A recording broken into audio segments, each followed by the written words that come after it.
This KFAN podcast is sponsored by Builders and Remodelers, exclusive Twin Cities provider of Elements Windows. Get the highest quality windows at unmatchable value. Visit buildersandremodelers.com for more details. This is Julian Edelman from Games with Names. Applebee's just cooked up the ultimate option play with their new Ultimate Trio deal. You can choose from 3 of their delicious appetizers and pair them up with 3 sauces for just $14.99. Craft your perfect trio from over 80,000 different combinations in this flavor-packed plate built for one, or to share if you're generous. You could stick with the classic pairings like boneless wings and buffalo sauce, or you could spice things up and try some unexpected combinations like dipping chicken wonton tacos in their honey Dijon mustard. It's time to head to your neighborhood Applebee's or order online today. That's eating good in the neighborhood.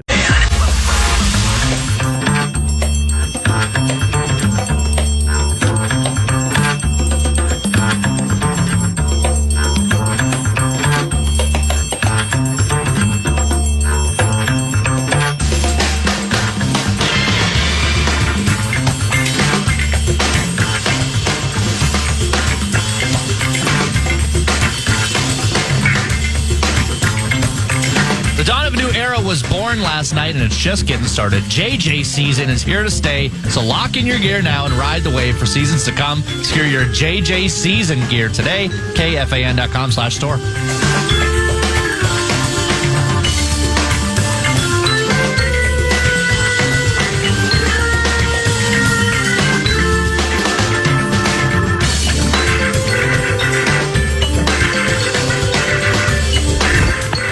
APA and Nordo, this is Griffin down in Austin, Texas, longtime Minnesotan. Huge fan of the Vikings for my 40 years on the planet. Got to shout out KOC for coaching a great game. Huge kudos to JJ for that fourth quarter comeback win. 3 touchdowns in the fourth is huge. Question for you, how do we keep momentum into week 2? What's JJ got to do? Thanks so much.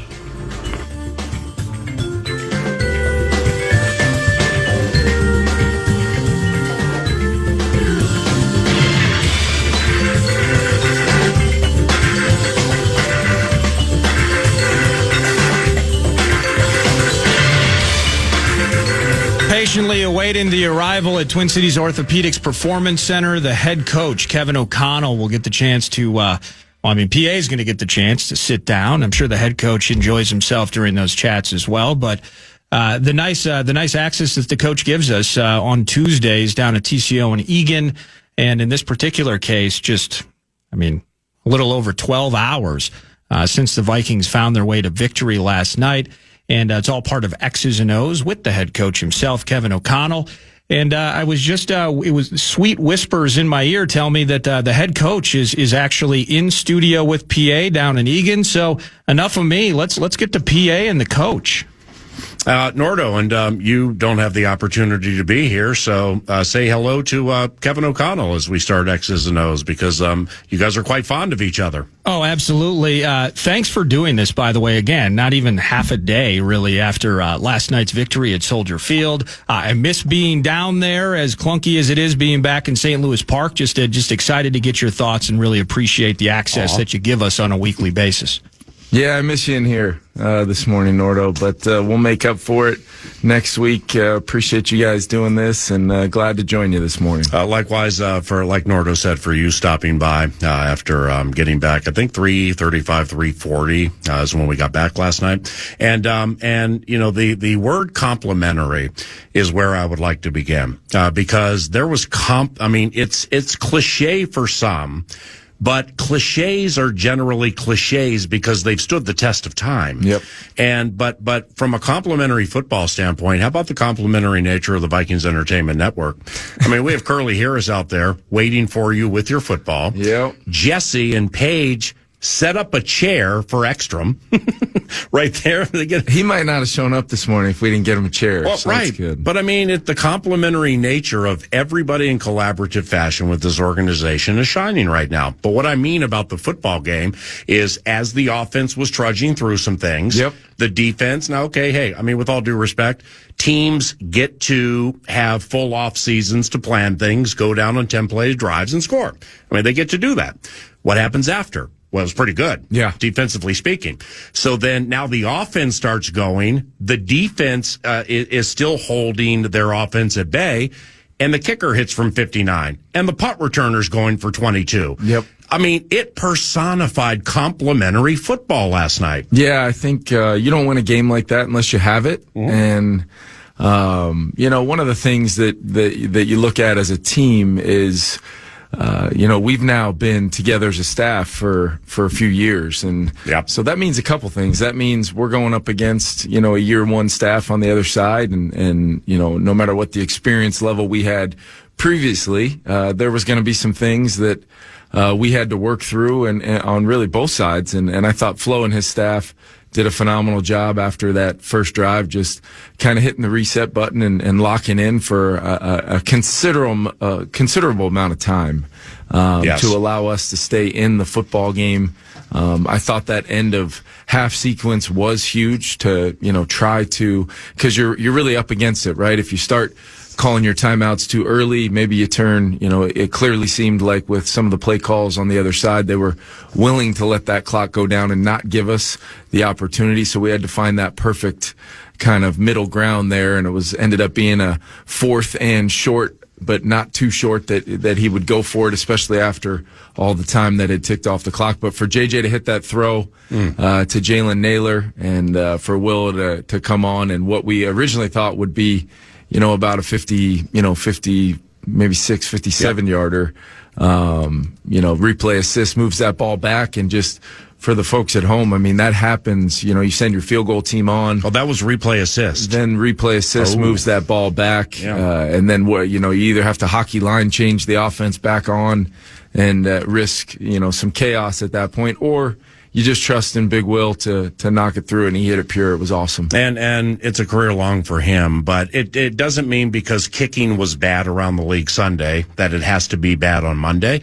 But I mean, and I know you had a lot going on Sunday, but I mean, from Cleveland to Atlanta, just kickers were missing huge kicks all Sunday. And Santos missed from 50. Your guy hit from 59. So that plays into the game of inches cliche. Yep. That is also age old. I just thought last night's game was fascinating. And I don't want to overplay this because I caught it on your sideline through my binoculars, and it involves Josh Metellus. All right. And I mean, it was sullen. I mean, nobody was talking. It was quiet. And it's not like people were pissed off and yelling at each other, but it wasn't going the right way. Yep.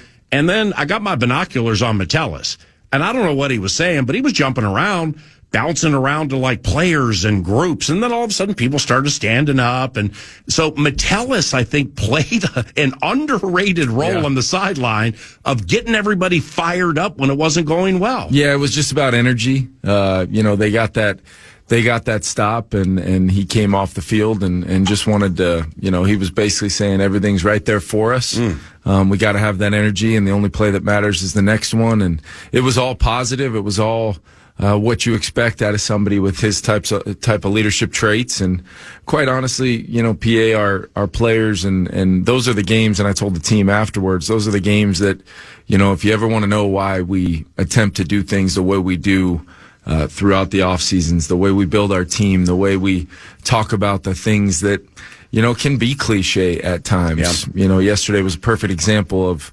how, we all around here don't think they're necessarily cliches when it comes to culture, when it comes to what our players have built in that locker room. Because it is one of those things that a game like that, with how it went, especially in the opener, it's easy, it's easy for everybody to say, maybe it's just not our night. we've got to improve. We got a short week coming. All these circumstances that our team just doesn't think about, and we just keep playing as long as we possibly can. And having faith over fear, whether it's in your profession or whether it's in real life, sometimes it's easier said than done. But it seemed from afar that there was no panic. I mean, it's 3 and out, score 3 and out, and just trying to get this thing going. Yep. And that's one thing I talked about a lot on the radio and with some people, even at the team hotel, was the totality of the game is what I felt was going to matter most. Yep. Because, again, they're going to come out throwing haymakers and roundhouses and they want to get their fans going. And it was as loud at Soldier Field last night as I've heard it in quite some time. So they had everything going the way they wanted it. Yep. But you got to play the whole thing. And, with all due respect, I thought their defense got a little tired at the end of the game last night. That factors into it too. But a key here for you guys, and you preach this, is faith over fear. We're not going to panic. Yep. And you guys didn't panic last night when it wasn't going right, correct? Yeah, I think, one of the things that you have to understand, especially in my role where there's a lot going on from a standpoint of managing the game, managing the team.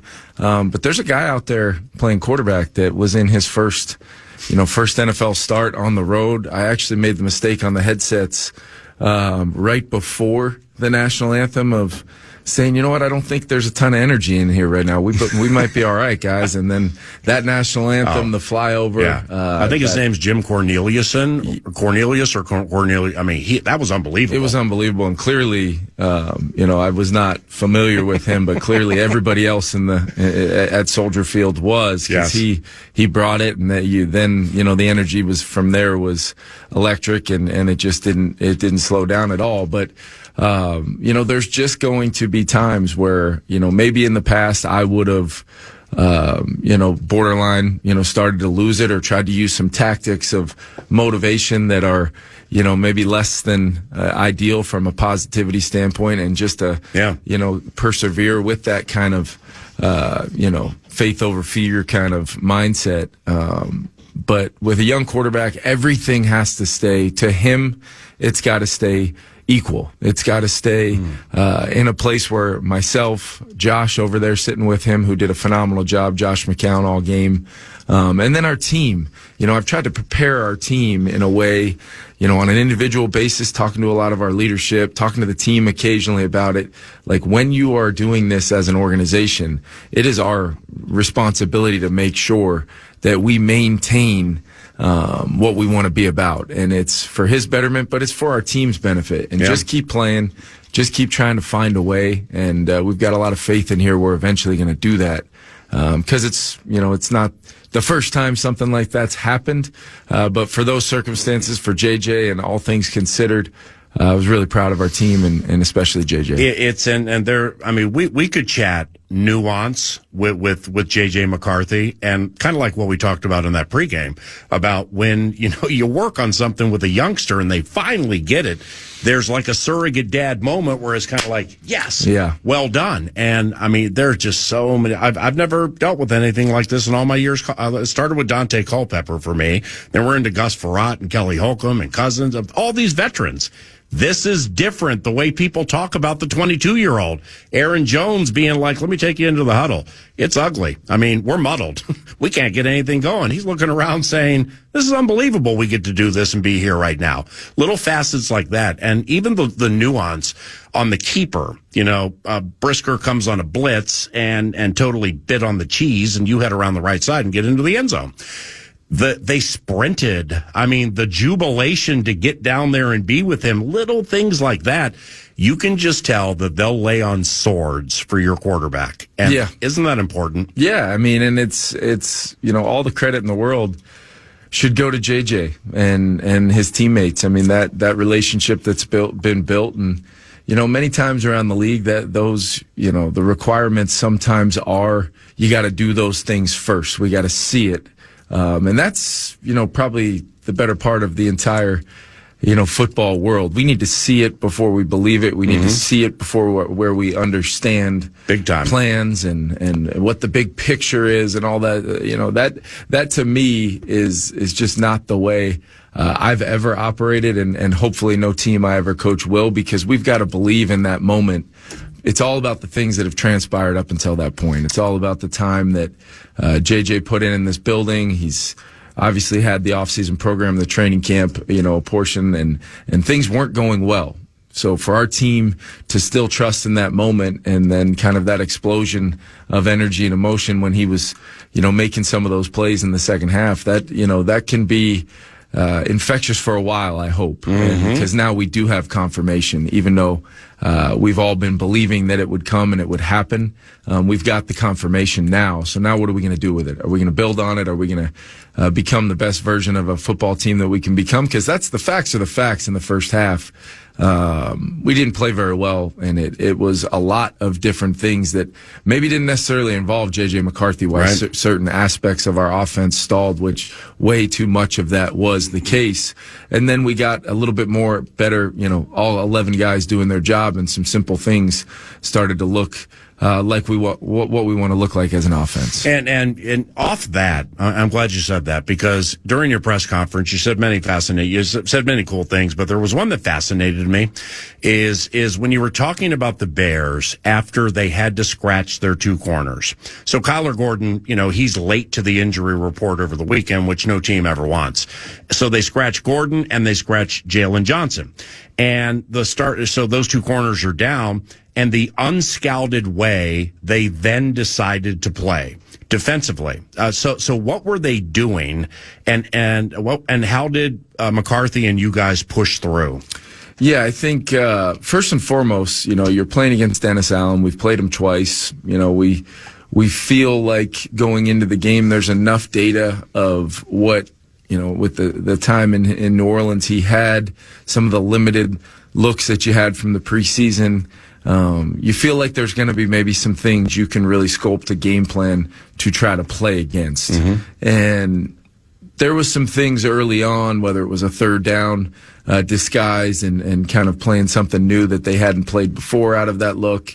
They were throwing some different unique versions of some of their split safety coverages out of some disguise, where clearly it's hey, young quarterback, let's see if we can distort the picture a little bit while also trying to get home with the pass rush. And then they had an exotic blitz package out of some of their heavier DB groupings with 7 very flow like 6, 7, 8 guys at times up there at the line of scrimmage. They brought a cover 0 multiple times in the game. They were going to do some things to try to maybe protect some of those players. There wasn't a lot of standard, just this is how Dennis Allen's always coached, but there were some of those things as well. And it's really what you run into every week in this league. But when you're in the opener and you're trying to, manifest and envision how you want to piece together the plan with a young quarterback, where you can't just go just drawing it up in the dirt like you would with a 8, 9, 10-year veteran that's been through it.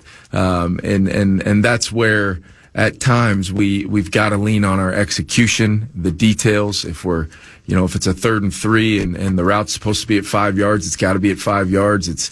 If we're supposed to do this in protection, we gotta, we can be physical, but we got to make sure we take care of those downs. And a couple times, it got a little loose, just by people trying to be, have that play style and be physical. But all those little loose kind of aspects of things early on, kept us from converting. There were some other opportunities in the past game where we didn't quite finish the pitch and catch. And then ultimately at right about those times, where we needed to finish drives, when we did either get that long PI call, we had a couple long PI calls where you're looking at it from a standpoint of, you don't get that yardage as an offense, but that moved the ball 40 plus yards on that Aaron Jones PI. And what ends up happening is, you can start to feel the oxygen if you allow it kind of leave the sideline, leave the headsets as a coaching staff. And the last thing that can possibly happen is our quarterback, our young quarterback in his first start on the road,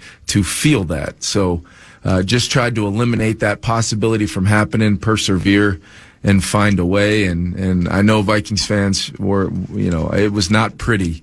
Nobody's more aware of that than myself as far as what that looked like for way too long of a stretch. But I can tell you there's a lot of things that we all, me included, we'll go right back to work on, improve, and we're going to be an improving offense as the year goes on. And there's a lot to build off of, especially, from the last, call it 17 plus minutes of football we played last night. Let's hope we build on that, and that's the plan. Well, speaking of the fans, we do a talk back weekly for Kevin O'Connell via X's and O's, and back at KFAN, we have that talk back. Here it is.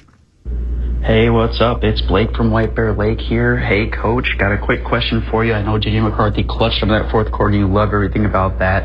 I'm actually going to lean towards the defense here. We saw some new snaps coming out from Eric Wilson with Cashman being out, along with Dallas Turner being involved in more of the snaps, as well as some other guys. Just want to hear about your thoughts on this new defense scheme and these new guys just really pulling up to where they need to be, as well as our special teams also. Again, Skol. Thanks, Coach. Yeah, Blake, I thought, you can't really make a game like that happen without some of those performances. And, just specifically talking about Eric Wilson, I mean, for him to step in and be a veteran presence, and we've talked a lot about that green dot, the guy calling the defenses and the guy hearing Brian Flores' voice and making sure there's a lot of moving parts to our defense. And for him to step in and do what he did in place of Cash was critical, was absolutely critical. You mentioned Dallas Turner. Dallas Turner, is really part of a three-man grouping with JG and Gink to allow us to have three really versatile, physical, different kind of players to do different things that allows us to play a lot of different looks out of the same grouping. There was quite a few snaps last night. If Vikings fans saw it, which Blake definitely did, where we actually had Dallas, Gink, and Grenard on the field all together at the same time for good chunks of time. Did Dallas play something called the 5-tech, or like when I asked him after the game, you played a lot, you're all over the place. They played me a lot at the 5. I think is what he said. What is that? So he played. It's basically like, if you look at traditional 4-down defenses, our defensive front can morph into a lot of different looks, but he essentially, instead of being a true outside backer, he was a defensive end. A couple times he kicked down with, when so a 5 technique. Him and Gink were, if there's a tight end there, him and Gink was outside of him, and Dallas was playing one of the interior roles. I don't think you can discount what Hargrave did for us. Jonathan Allen. Yeah. I mean, Caleb, the mobility is real. I mean, we know that. We've seen it multiple times now. And there are probably another 4 or 5 potential chances where he was able to get away, maybe more, where he was able to get away. And I thought for the most part, we tried to limit the damage down the field, but he was able to kind of find some loose yardage. But there was a lot of times we were getting him off the spot, keeping him from throwing in rhythm, finding a rhythm. But yeah, there's a lot of guys that I thought really had some solid performances throughout the night to really kind of do their jobs as one of 11 to help us stay in that game defensively. And I thought Flo and his staff did a great job as well. And Kevin, X's and O's with Kevin O'Connell. Vikings beat the Bears. Kevin is 4-0 at Soldier Field. Atlanta for the home opener, Sunday Night Football, KFAN, Vikings Audio Network. The pressures, I mean, you talk about this all the time, is like the sacks. Yeah, it's great, to have 20 sacks or whatever. Those are great for sure. But the pressures matter too. And Hargrave and Allen, I think they might have combined for 12 between those two from those two spots. I mean, that's exactly what you signed up for, I would imagine, when you brought him in. All right, we got to hurry, and there's still a lot. How did Donovan Jackson handle his debut? Yeah, I thought there was a lot of really positive things that Donovan did. He drew the matchup most of the night with Grady Jarrett, who's a really good player and veteran player, crafty, has some twitch and explosion in there as a really kind of, a guy that's done it really at a high level for a long time. And Donovan really did a lot of good things. There were some moments where, Donovan's a rookie and hey, we can't play, and he goes the wrong way on something. And those are all learnable moments just with how much and how fast things can happen out there. But it has not one time PA felt too big for him. Right. This guy is, he's a guy that I've always just looked at as in the moment, he's going to his next snap. He's going to correct whatever he needs to correct. He's going to apply the coaching that he's gotten throughout the week. He's going to evolve throughout the game and adjust based upon what we're seeing. And that bodes really well with his physical skill set and play style, to go along with all those other things. That bodes really well for our first round pick. And another thing that I just love about what you guys do is things that you'll do in first quarter, second quarters of games to set up third and or fourth quarter plays. But that also can be the case in first games for Dublin games or SoFi games. You know what I'm saying? Yep. What I'm talking about here is, Mason and Jones in the game at the same time.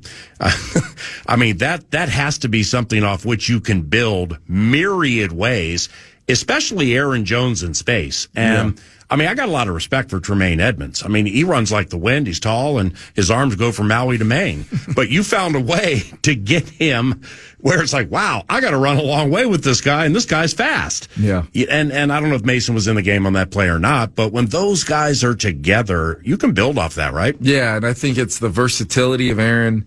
It's the fact that Jordan Mason's, such an incredible complement from a play type and style standpoint. Some of those physicality runs, we started getting the ball downhill a little bit, started to wear on them, as you said. We just, across the board, we just didn't have enough plays. Mm-hmm. When you're looking at it before that final sequence of three. What'd you have, about 45? Runs, I think we're at 46. Wow. And, we still had over 5 yards of play. Which is something we want to push, north of that 6 number, is kind of where we'd like to live at. But, we just didn't have enough plays. We got to find a way, to just be a little bit more efficient and find a way to convert some of those third or shorters if we're going to be, running the football and staying kind of manageable. It was not going to be a game. We just, flat out decided to, chuck it 50 times around the yard. Those days will come. Yeah. But our team is built differently. It's built to try to find a way to win football games, and they're not always going to be how you draw them up. They're not going to be, ones that I would personally hang up on the wall. Right. In the, football art studio. But we're going to find a way to keep growing as a team. And my goal is we just keep on getting better and better, but we are not going to wait till the morning after to do that. We're going to do it in game. We're going to find a way. 2 minutes, and I can't leave the X's and O's conversation without mentioning Miles Price. Yeah. Seriously, it's that first kick where I forgot the guy who blasted him, Daniel Hardy, the defensive lineman. He stuck him. Yeah. That was, let's put the preseason to the side and the Patriots joints to the side. That was Miles Price's first kick return in a game that counted since 2020 when it was at Texas Tech. Yeah. All right, so he caught it. He did all the fundamentals right. Just hold on to it, my man, as we raise the undrafted Indiana Hoosier. Well, then Hardy kills him, and he holds on to it. And Taylor, at the end, outkicks his coverage, and Miles, takes advantage of that. He's fearless, isn't he? He's just fearless. He's got an unbelievable mindset, an infectious personality. And you just, I remember telling Kwesi early on in training camp that there was just something about him. When you start getting to know him, you have conversations with him, and he is prepared in his own mind for every moment that could come. It was a fun moment after that play. He was kind of standing by himself, and I kind of walked up to him. I said, well, it's good to get that one out of the way, because there's absolutely nothing to fear now about doing your job. And he looked at me right in the eye. He said, Coach, I don't fear nothing. And so it was a really good moment, and I've got a lot of confidence in Miles, and I think you could feel it in the locker room with the team afterwards. He is beloved by his teammates as well. All he does is work. Yeah. All he does is has a $1 million smile on his face every day. Never had a bad day, and absolutely loves playing football. So you're going to win when you get as many of those kind of guys as you can possibly find, and we got a lot of them in this building. Ty Felton, he's drafted. He wants to play 50 or 60 plays at the receiver spot. Yep. Of course he does. That's what he's done. But how about how he's embraced his special teams role? Yep. The embracing part while not getting the spotlight on you when maybe you think it should be on you because you were drafted. Lastly, Falcons. Bijan Robinson, 6 catches, 100 yards, and a touchdown. Yeah. Penix went for 298 and 1, and we don't have time to talk about their defense. Just those two. What do you think? Yeah, I mean, I think Bijan's one of the best players in the league at his position. Affects the game clearly more than just as a runner. He's always had a unique skill set to catch the football in space. He's an absolute problem.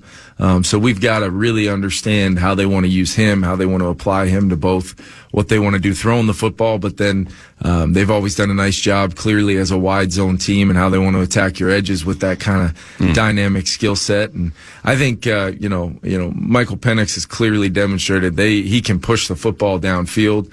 What jumped out to me was just his ability to affect the game with his athleticism. Yep. And find some critical plays where maybe he didn't have anybody to throw the football to, and he's finding a way to convert third downs and put the ball in the end zone by any means necessary. He was competing, trying to lead his team to a win. So really impressive individual performances by those guys for sure. Well, speaking of really impressive as we close, we've been back at this facility for 7.5 hours, 7 hours and 45 minutes. And I would imagine you've already critically gone through last night's game for your guys. Yep. And you're down the road on the foul. You have to be, or the people who assist you and give you stuff, and then you start working off of it, quality control and stuff. I mean, you're far down the road on the Falcons, right? We're moving, man. We're moving. There ain't no stopping, just like you. That's great, man. We're back in here working today. Want to know. All right, and remember this time last week when you rolled your eyes at my field commentary? Yeah. What was the whole talk yesterday? That's right. But that was overblown because there was, there were seams, but they didn't move. It was watching the tape though. It was a little bit more of a factor than what we thought pregame, because it felt there were seams, but it felt like they had done a really good job with it. But watching it closely, there was a few slips here and there, and I thought our guys handled it pretty well for the most part. But on both sides, it showed up a little bit. I love chatting with you, and look forward to the Falcons game. Have a good week. All right. Yeah. Thanks, PA. Kevin O'Connell, X's and O's on a KFAN, courtesy of 9 to noon. We'll be right back.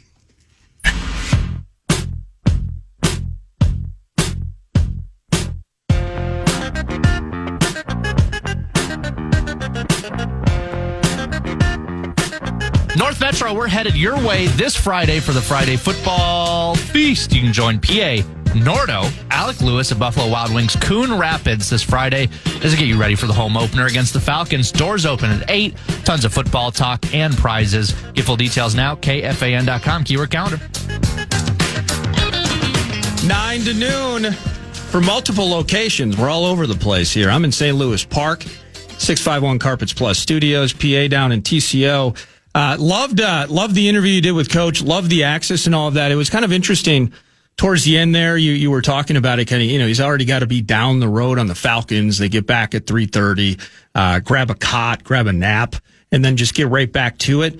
As we continue to kind of revel in this, celebrate the debut, celebrate the victory at Soldier Field, the vitality around having to turn the page and move on to Bijan, move on to Michael Penix Jr., another guy from this quarterback class, by the way, with J.J. McCarthy. That matchup's going to be entertaining on a Sunday night. But having to kind of celebrate it, give us the insight that he gave us a morning after a night game in Chicago, to then have to turn the page. That's just kind of fascinating to me how they have to compartmentalize week to week. Well, yeah, I agree. I don't think he has slept. We were at the facility last night in Eagan, 3:40. We were supposed to be there 2:30, 2:35. So, things were an hour late. And, here it is 11 a.m. But, when I drove in here, 9:50, 10 o'clock or so, there's his car. So clearly he had been here, but I don't think he slept. I mean, I think he broke down the game. Kwesi Adofo-Mensah generally watches it with him, and they talk things out. And then it's on to the Falcons. And, it's not like you push something off to the side, then you're like, okay, let's go to the first play, the opening kick of Falcons and Buccaneers. It gets there, but, that's why when you look at coaching rosters, you'll see a head coach and a defensive coordinator, special teams coordinator, assistants to head coach like Mike Pettin and stuff like that. But as you get down to assistant this and quality control that's so when a coach is able to critically break something down to improve it, when he moves on to the next one, there's a lot of information and kind of a map as to where to start on. Come on in, bud. Pete Bercich just arrived. Oh, sweet. There's a map. In fact, Pete, jump in here real quick. Pete never did. I don't think you ever did quality control work. You were a linebackers coach, right? No, I was quality control for. Go ahead. Let me get this. Go ahead. Yeah, I was quality control for an entire year. Okay, so that's perfect because I don't think O'Connell slept because he broke down. We were an hour late. He broke down last night's game. Yeah, but then it's on to the Falcons. But like quality control coordinators or quality control coaches, they correct me if I'm wrong. They get like a roadmap ready for the coach for the next game. Yeah. So how they're already. I mean, there's film breakdown. It just means you're taking the film of a team and you're breaking it down into your language, whatever you call the motions and the shifts and the defensive fronts and the coverages, and you break all that down. You put it in the computer, and you always are working 1 to 2 weeks ahead. Oh, okay. So this week's a little different, but the Atlanta film was ready Sunday, so I don't know if those guys spend any time Monday working on it. But yeah, you have to go through every single play and type in exactly what it was and what happened, and then all that gets thrown in the computer, and then you spit out all these reports, and then you got to organize them and put them in a way that everybody can read them, or put them in the computer system. And so you're always working 2-3 weeks ahead. Okay. Because usually you break down 3 to 5 games. Where it gets hairy is the playoffs.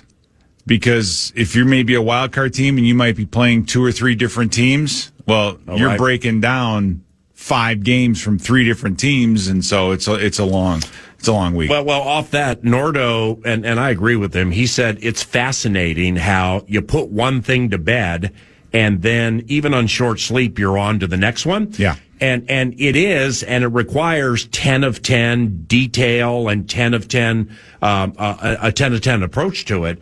But, I mean, it's not fun when you're losing. So, I mean, like when you've lost 3-4 in a row, you're sour, you got injuries, you got friction behind the scenes in the Covenant, you're off a night game, short sleep, and you got to get ready for the next week. Well, that's yes, it's fascinating, but it's also tough. There's a moment, Paul, where I always think of that, and that's when we get off the plane on the tarmac. It was 2-3 in the morning, 3 o'clock in the morning, and you're waiting for your bags, and you're standing there in the wind, and you're going, thank God we won. Right. Because if you lose and you show up at the facility at 3:30 in the morning and have to drag their bag full, through snow and everything else, it's, when you do that and lose, it's not worth it. But losing does wear on you. It's an added weight that if if it continues for 2, 3, 4 weeks, it starts to, as a coach especially, because it just starts to wear on you. And this job is tough enough. The hours are what they are, but you can't let that get in the way of fresh ideas. You can't let that get in the way of, because when you start losing, you just look at everything, right? It just opens up, and you're thinking, oh my God, are we taking the wrong color buses? Are we not eating the right kind of foods? Are we, is the paper, should we be printing it on red paper instead of white? Your brain starts to go nutty. All right, Nordo. Oh, go ahead. Well, I was just going to ask you real quick, Pete, completely pointless as an aside, but coming back after a victory, how good did those 12 Uncrustables taste that you have on the flight back from a road trip? 12. You might want to double that number. All I heard on the plane behind me was, oh, there's grape. Oh, there's strawberry. Yeah. The ones I had this morning after being mashed in my pocket in the back of my bag. But honestly, they're a little different. But how good are those to have in the road hotel room? They're the best. And you wake up and you're hungry and you got to, figure out where to eat, stuff like that. But there's that Uncrustable sitting over there. Yeah. How about this? How about this? That plane that we took back was the same one that we took to Europe the first time that we went. What do you mean? That's how big the plane was the first time we went to Europe. In the 80s? Same plane. No, back Or the in 90s? No, I'm saying when we went back in 2012 or whatever it was, 2013. Oh, wow. How about that? Holy cow. I mean, it's technology and it's just getting better in that regard. But yeah, the food is the analysts just tired. the Freddie Zamberletti. I mean, I know they named a training room after him, but they should have named the gallery on the planes the Galley. Fred Zamberletti Galley. Yeah, sorry, Galley. That's okay. Because Freddie wouldn't let anything go to waste. Let's put it that way. Nordo, thanks for the solid, my brother. Likewise for Brett Blakemore for assisting. I will see you tomorrow. We will craft a Wednesday and move on from there up to the Friday football feast at Buffalo Wild Wings Coon Rapids this Friday, and Nordo will be on the scene for that one. I happen to be quite excited about that. No, cheers to you, gentlemen. Both of you get some rest, and appreciate you on a short shift joining me from TCO. And what we'll do now, ladies and gentlemen, we're going to pause. I'll put a little wrap on this thing around the corner, and we will kind of build ourselves into what the Wednesday conversation is going to look like. All that Friday feast into another primetime game, Buffalo Wild Wings and Coon Rapids, what the QB did, what he can do against Atlanta this weekend. So much to continue to unpack, and then bring that all to the house and build it up into week 2 as we start to turn our page towards the Falcons. Looking forward to that. But final segment around the corner next. All right, final segment. Clock management, A+ on my part as always. Nordo, not technically in for PA, but you heard PA at TCO. Awesome interview. I encourage, if you missed any of it, to hear his X's and O's conversation with the coach. You can hear that actually on Wednesday nights. But awesome show today. Thanks for the talkbacks and the texts, the celebration of JJ, the light turning on in the fourth quarter as they get the win. Common Man, the program actually starts at 1 today. I heard the montage is fantastic, so look forward to that. But next, PJ Fleck. Let's go for Football Weekly with PJ Fleck. You'll get to hear about how he took apart Northwestern State and how he's putting it together for Pac-12 After Dark style games at Cal, the late one this upcoming Saturday for your 2-0 Gophers. So stay tuned for that. And thanks for listening to The Fan whenever you do. Have an awesome afternoon. Podcast today's Paul Allen Show, or listen back to previous show and interviews by going to the iHeartRadio app or KFAN.com. Every business has an ambition. PayPal Open is the platform designed to help you grow into yours. With business loans so you can expand and access to hundreds of millions of PayPal customers worldwide. And your customers can pay all the ways they want with PayPal, Venmo, Pay Later, and all major cards, so you can focus on scaling up. When it's time to get growing, there's one platform for all business. PayPal Open. Grow today at paypalopen.com. Loans subject to approval in available locations. Can small acts make a real impact in the world? Sometimes a small thing has the power to become more. Something big and meaningful. And when it comes to helping children, no act is too small. When you fill up at the Purple Giving Pump at Shell, a portion of your purchase will be donated to support charities in your community. The Giving Pump. Easy to stop, easy to donate. From 9/1/25 to 10/31/25, participating Shell stations will donate a minimum of 1 cent per gallon of the fuel pump from the Giving Pump, or a minimum donation of $300. At Hill's Pet Nutrition, we know that pet parent guilt is real. Leaving too long, playing too little. New homes, new babies, waking them up when they look so comfy. Running out of patience, running out of treats, running the vacuum. You can only do so much. That's why there's Hills, science-led nutrition to help you give more love than humanly possible. Because you're only human, there's Hills. Find the right food at hillspet.com/science does more. Only Murders in the Building official podcast is now streaming on Hulu and Hulu on Disney+.